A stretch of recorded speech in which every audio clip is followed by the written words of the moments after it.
Rox avisou que voltaria ao topo do mundo e o seu legado vive nos tempos atuais, na vontade herdada pelo seu filho. A questão que fica é, o que acontece com Teach no topo do mundo? Se os nobres tivessem que cair, sem dúvidas por vingança por tudo que fizeram ao clã Dave, seria um fechamento épico para o vilão final Barba Negra. E isso está mais próximo do que pensamos. Então, quero saber tudo sobre o julgamento celestial e a ascensão do Rei Escuro do mundo? Então se liga que eu vou falar nisso agora.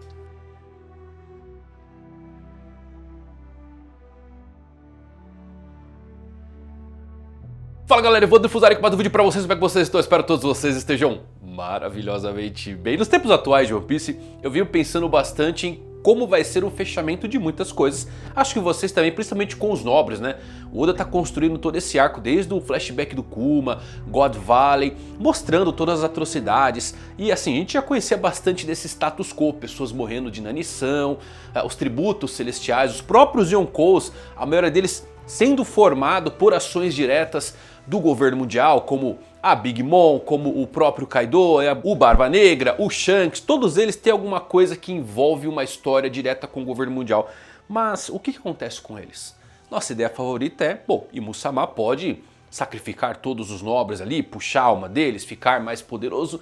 Só que se for ao contrário, se tivesse que ser alguém dos mares para ascender ao topo e destruir tudo que existe lá em cima, quem seria o melhor candidato senão o próprio Barba Negra, aquele que personifica de fato um pirata do mundo real no mundo de One Piece. Então esse vídeo aqui é muito interessante porque pode nos mostrar de fato como Barba Negra é o vilão final e mais ainda, o que ele vai fazer com os nobres, o julgamento celestial, que eu acho que seria assim uma apoteose de fechamento de arco pro vilão final emergir. Assiste esse vídeo até o final porque tá muito legal. Você vai sair daqui fazendo 1 bilhão de teorias, tá bom? Antes disso, ó, aproveita para voltar no Mangão aí no Prêmio Best pra gente conseguir pegar esse troféu pra pior geração de todas, tá bom? Volta aí rapidinho por 5 segundos da sua vida, minha gratidão eterna ajuda o canal a continuar sempre relevante. Então, pronto, recado dado, vamos agora descobrir tudo sobre o julgamento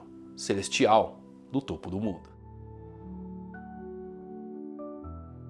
Então vamos lá, pior geração. Um tema importante sobre o qual Doflamingo fala bastante é a precariedade dos Tenryubitos ao longo das suas passagens na obra. A primeira fala do Doflamingo sobre uma nova era surgindo é bem interessante e ele diz que inclusive os piratas vencerão essa nova era. Em Marineford, ele estabelece uma equivalência moral entre piratas e fuzileiros navais sobre o que é justiça. E quem nesse mundo vencer a guerra se torna ela. E então em Dressrosa descobrimos que ele estava planejando combinar a fruta Ope-Ope no Mi do Law com o tesouro sagrado de Mary Joyce para, em suas próprias palavras, conquistar o mundo.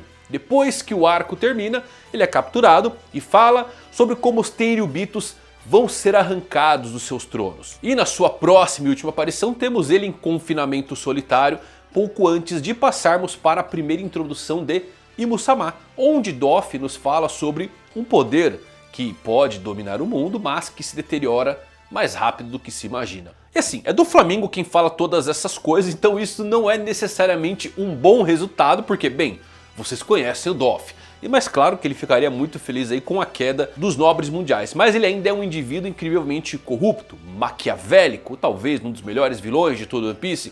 E ele parece ser o tipo de pessoa que acharia a queda dos nobres por alguém mais moral, como Dragon e Luffy, não muito palpável ao mundo que ele enxergava se fosse ele governando com os poderes que tanto queria. E nos tempos atuais de One Piece, o seu discurso de Marineford sobre justiça tornou-se muito mais relevante, né? Sobre quem vencer a guerra se torna a justiça. Temos os 20 reis, que eram simplesmente 20 pessoas que se uniram para derrubar um reino tecnologicamente avançado, só que eles mergulharam o mundo em uma era das trevas. No capítulo 1073, isso aqui é muito legal, tá? Tem uma cena muito curiosa, que são dos cidadãos da ilha Esfinge, antiga morada de Edward Newgate, e eles nos contam que os marinheiros surgiram querendo pegar os tesouros de Newgate, e diz como os fuzileiros navais são basicamente agora a maior tripulação pirata que existe. Sim, eles agiam como piratas. E isso bate muito com God Valley, inclusive com a marinha preparando todo o palco para as atrocidades cometidas pelos nobres, sem questionamento, sem justiça aparecendo ali. Então vocês percebem esse paralelo do discurso do Doff sobre justiça, quem vence a guerra se torna justiça, o próprio governo mundial agindo muito como um pirata. Lembram? Eles compravam armas de Kaido e distribuíam para países continuarem guerreando. Mesmo o tributo celestial, ele não é tão diferente do imposto pirata de Arlong, lá o povo Kokoyashi. Além do que, tivemos altos funcionários do governo convergindo para Egghead, tudo para executar Vegapunk ilegalmente, pela simples razão de que ele sabia demais, se tornou inconveniente. Assim, de uma forma que faz sentido para o mundo de One Piece, o próprio governo mundial acaba enquadrado como uma tripulação pirata, esclerosada e corrupta, algo que se agarra ao seu trono com unhas e dentes. Não é de se admirar que alguém como Rox de Xebec, o herdeiro de David Jones, tenha conseguido se imaginar sentando no trono do centro do mundo, porque ele viu que o governo mundial era um rival e muito mais atroz do que qualquer pirata que existe nesse mundo. E é então que temos Barba Negra, o herdeiro da vontade. Uma grande questão que surgiu após a revelação do seu passado em God Valley e com toda a conexão com o clã Dave é: qual o próximo movimento de Tite nos tempos atuais? Ser rei do mundo parece o fim, mas e os meios para isso? Existiram traições dentro dos Rocks que me parecem que não foram esquecidas por ele. Um dos primeiros atos de Barba Negra como imperador foi retomar Hachinozu e derrubar Oshoku, o traidor que vendeu Shaq e deu início ao flagelo do seu pai. Isso nos faz perguntar se a morte do Barba Branca também não seria por rancor devido à queda de Rox em God Valley? Bom, isso gera boas perguntas, né? E quando chegamos ao maior inimigo dessa linha, o governo mundial, temos os nobres que caçaram a sua família. O que o Barba Negra prepara para esses Tenryubitos? Curiosamente, ele quer tornar Hachinozu afiliado ao governo mundial. Só que, lembrem, da última vez que ele fez esse tipo de aliança, ele fez para pegar algo deles. Tite virou um Shichibukai apenas para ter acesso ao Impel Down e libertar prisioneiros para formar a sua tripulação infame. E agora ele certamente trama algo também com essa tentativa de aproximar Hachinozu ao topo do mundo.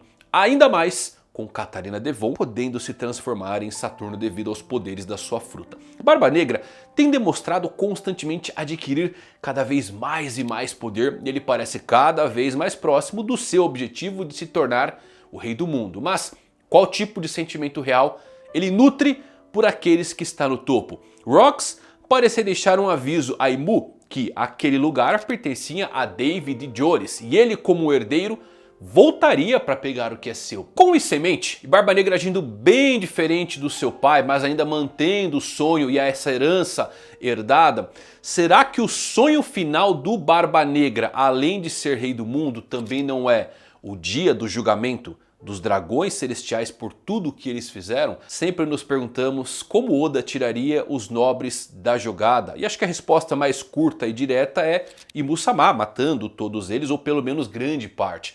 Dragon jamais faria isso, Luffy muito menos. Agora, Barba Negra, bom, ele faria, e faria com gosto, já que ele é essa apoteose de um pirata real no mundo de One Piece. E assim, os piratas do Barba Negra se tornariam a nova nobreza mundial. Imaginem os perigos que isso implica. Em vez de descendentes de 19 famílias que permaneceram, teríamos os capitães titânicos ascendendo à realeza. E assim, os fuzileiros navais serão forçados a marchar sobre as ordens dos seus novos chefes. Lembrem, quem vence a guerra se torna justiça. Se o Barba Negra quer se tornar rei do mundo, só há uma maneira disso acontecer. Absolutamente, ele tem que passar pelo governo mundial e por Imu para conseguir isso. Narrativamente, não há um único personagem mais alinhado com a tomada do trono vazio do que Barba Negra. Ele vê o One Piece apenas como um meio para o seu sonho. Qual é o seu sonho? O trono, ser o rei de todos. Mesmo lá atrás, na luta contra o Ace, Tite diz o seguinte ao Ace: junte-se à minha equipe e me ajude a dominar o mundo. Fomos informados sobre seu objetivo final desde a sua revelação como Barba Negra. Ele não quer ser apenas o rei dos piratas, ele quer ser o próximo Imu-sama. Para completar o ciclo do seu personagem, não há outra opção a não ser passar pelo topo do mundo. E a meu ver, caminhamos mais para um lugar onde Barba Negra sim pode ser aquele que derrotará o governo mundial e assumirá o trono vazio para se tornar o novo governante do mundo. Esse sempre foi o sonho dele, esse também era o sonho de Rox. Luffy não tem interesse em ser um governante do mundo, mas tem interesse absoluto em permitir que as pessoas vivam livremente. E agora, com essa conexão de Joy Boy em libertá-las, Luffy se importa mais em como as pessoas não podem comer carne do que se sentar em algum tipo de trono. Portanto, a rixa entre Luffy e o governo mundial, isso aqui é importante, não é tão sólida ainda quanto a rixa entre Tite e o governo mundial, que sim, é bem mais estabelecida. Barba Negra quer ser o novo governo mundial. Esse é todo o seu objetivo final. Então faz sentido, pra mim pelo menos, que o Barba Negra ele tome sim o trono vazio e possa ser o grande vilão final, se tornando esse governante tirânico do mundo, como é o seu sonho. E aí vem o Lufão para libertar o mundo dele na batalha final. A jornada de Luffy e Barba Negra, elas são muito semelhantes, mas a de Tite não poderia ser mais oposta a de Luffy. Barba Negra é oportunista, calculista, não se importa com ninguém além de si mesmo, está disposto a cometer traição àqueles que se importam com ele por mais poder. Para Luffy, ser rei dos piratas é muito mais sobre liberdade, de viver sob ordens de ninguém e ter aventuras com seus nakamas. Para Tite, ser rei dos piratas também é sobre liberdade, de viver sob as ordens de ninguém. Só que ao invés de aventuras e nakamas, ele quer que todos possam matar, roubar, saquear de quem eles quiserem. Isso é muito legal porque o Oda talvez ele queira passar uma mensagem que sonhos por si só não valem muito. O que realmente importa é a pessoa que o sonho te impulsiona a ser, o que você se torna por conta dos seus sonhos. Você pode se inspirar nas palavras de Tite em Jaya sobre o sonho dos homens nunca terminar, mas elas não são necessariamente palavras para se viver, mas um aviso de que ter um sonho não faz de você alguém digno de elogios e respeito, e que se seus sonhos envolvam machucar os outros, então eles não valem nada e merecem sim ser reprimidos. Um sonho sem fim é um sonho nunca concluído. Todo sonho deve ter seu fechamento para impulsionar sua vida à próxima jornada. Então galera, uma outra opção sobre a queda dos nobres mundiais, além de Imu-sama, é o próprio Barba Negra de fato passando um rolo compressor em grande parte deles. Claro que vai ter uma guerra com os revolucionários, que eu acho que vão lutar contra os Cavaleiros de Deus, vai ter Imu-sama na jogada, mas no fim das contas o Barba Negra pode ser aquele que leve sim um julgamento celestial a grande parte dos nobres e não somente Imu-sama. Eu acho que são duas vertentes que podem caminhar muito bem e no final tem um confronto ainda inclusive entre Imu e Barba Negra, né? Barba Negra cumprindo a promessa do seu pai. Só que além disso eu quero saber como vocês acham que vai ser o fechamento dos nobres nesse mundo? O Barba Negra pode ter algo a ver ou vai ficar mais para Imu-sama? Pluton vai ser disparada, vai destruir toda a Red Line, vai cair o castelo de Pangeia e vai todo mundo junto? Ou vamos ter a escuridão abraçando todos ali e o Barba Negra potencialmente virando o rei do mundo momentaneamente, até porque Luffy vai chegar e vai libertar o mundo do seu manto negro com suas risadas e o tambor da libertação. Coloca aqui nos comentários como você visualiza o final de One Piece para os nobres e para o Barba Negra. Quero ver sua teoria, gosto muito de ler, tá bom? Se você gostou desse vídeo, ó, deixa um like. Até a próxima, valeu por assistirem. Fui.